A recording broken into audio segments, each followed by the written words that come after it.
என் அன்பு சகோதர சகோதரிகளே, இயேசு கிறிஸ்துவின் நாமத்தில் வாழ்த்துகிறேன். இந்த நாளிலே காலை 10 மணி முதல் 2 மணி வரைக்கும் நம்முடைய பெயர்சபா ஜெப மையம் விருகம்பாக்கம் நம்முடைய ஆஃபீஸ்க்கு மேலே இருக்கிற இடத்துல ஃபாஸ்டிங் ப்ரேயர் இருக்குது. இந்த பரிசுத்த உபவாச ஜெபத்தில் உங்களை எல்லாரையும் குடும்பமாய் நான் பார்க்க விரும்புகிறேன். வாருங்கள்.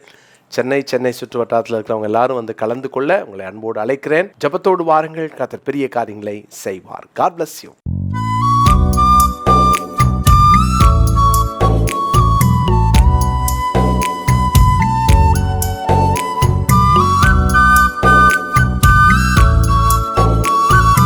என் அன்பு சகோதர சகோதரிகளே, ஆண்டவராகிய இயேசு கிறிஸ்துவின் நாமத்தில் என் அன்பின் வாழ்த்துக்கள்.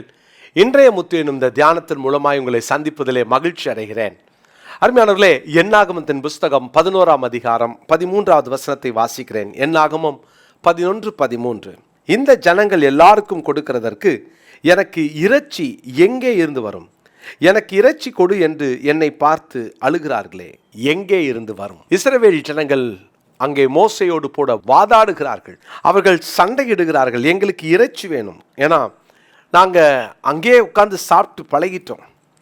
நல்லா இறைச்சி பாத்திரத்தில் உட்காந்து எகிப்தில் சாப்பிட்டு பழகிட்டோம். இப்பொழுது எங்களுக்கு இறைச்சி வேணும்.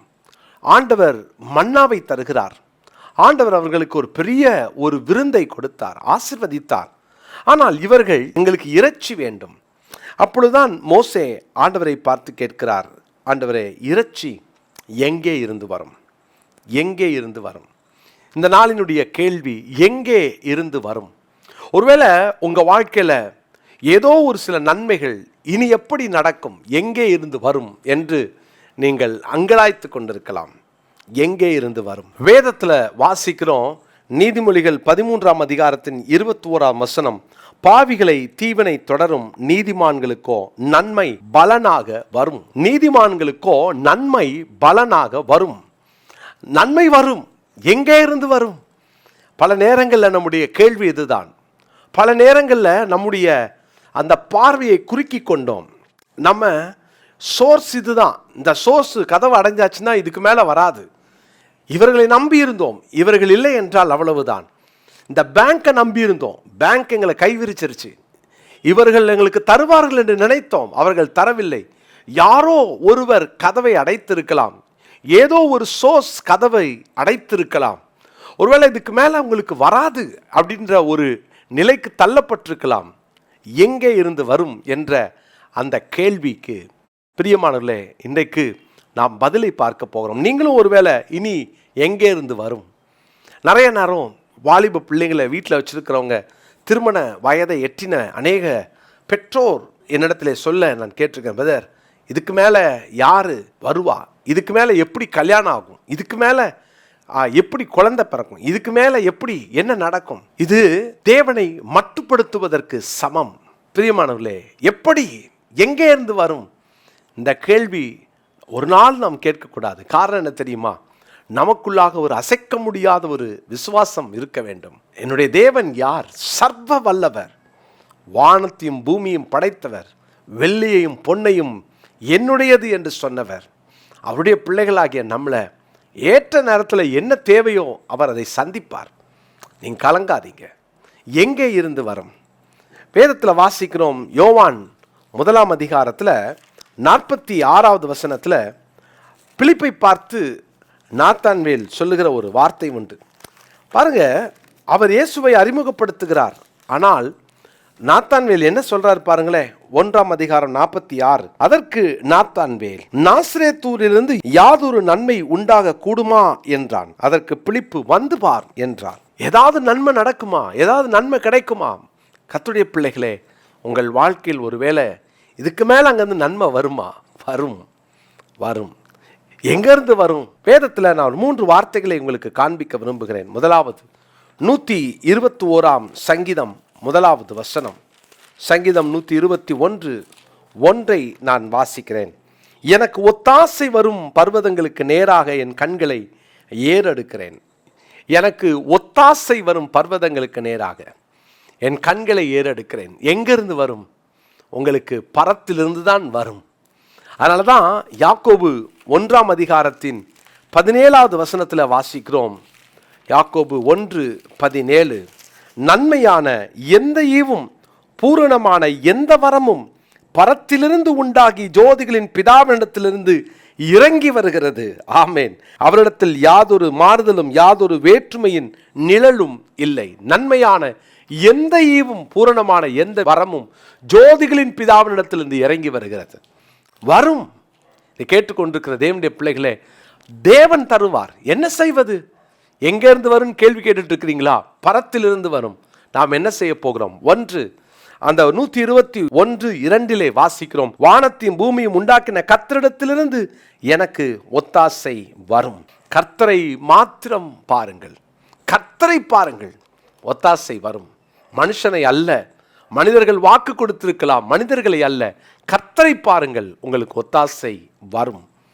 இரண்டாவதாக, காத்திருந்து பாருங்கள், உங்களுக்கு ஒத்தாசை வரும். ஒருவேளை நம்ம நேரம் வேற, கர்த்தருடைய நேரம் வேற. நம்ம நேரமும் கர்த்தருடைய நேரமும் என்னைக்குமே ஒன்றா இருக்காது, இருக்க வேண்டிய அவசியமும் இல்லை. நம்ம நினைக்கலாம் நம்ம நேரத்துக்கு தானே நமக்கு எல்லாம் நடக்கணும். கர்த்தருடைய நேரத்துக்கு காத்திருங்கள், எல்லாவற்றையும் நேர்த்தியாய் செய்வார், அழகாய் ஒழுங்கும் கிரமமாய் செய்வார். கர்த்தருடைய நேரம் வரட்டும். ஆமென். ஆதியாகமத்தின் புஸ்தகம் 13ஆம் அதிகாரம் 14ஆம் வசனத்திலிருந்து 17ஆம் 18ஆம் வசனம் வரைக்கும் ஆபிரகாம் பாருங்க. லோத்து தன் கண்களை செழிப்பை நோக்கி பார்த்து போயிட்டான். அதுதான் ஆபிரகாம் பிடிக்கிறதுக்குள்ள நான் பிடிச்சிக்கிட்டு போய் பிடிச்சிட்டு போயிட்டான். அது நிரந்தரம் இல்லாதது, அது நிலை இல்லாதது, அது அழிய போகின்றது. அது தெரியாம அவன் ஆசீர்வாதத்தை பார்த்தான். ஆபிரகாமோ கர்த்தரையே பார்த்துக்கிட்டு இருந்தான். ஒத்தாசை வரும். எங்கே இருந்து வரும்னு கேட்குறீங்களா? வானத்திலிருந்து வரும். எனவே கர்த்தரையே பாருங்கள். இரண்டாவது, காத்திருங்கள். அதனாலதான் இங்க வாசிக்கிறோம், ஆபிரகாம் தேவனுக்காக காத்திருக்கிறார். அப்ப கர்த்தர் பாருங்களேன், 14ஆம் வசனத்துல, லோத்து ஆபிரகாமை விட்டு பிரிந்த பின்பு கர்த்தர் ஆபிரகாமை நோக்கி, உன் கண்களை ஏறெடுத்து நீ இருக்கிற இடத்தில் இருந்து வடக்கையும் தெற்கையும் கிழக்கையும் மேற்கையும் பார். என் மட்டும் நடக்க முடியுமா? நட.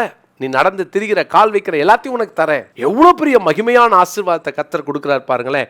அப்படின்னா இந்த ஆபிரகாமுக்கு ஆண்டவர் அவன் காத்திருந்ததினாலே தி பெஸ்ட்டை கொடுத்தார். பிரியமானவர்களே, லோத்துக்கு ஒருவேளை அவன் பார்வைக்கு எது நல்லதோ அது கிடைச்சது.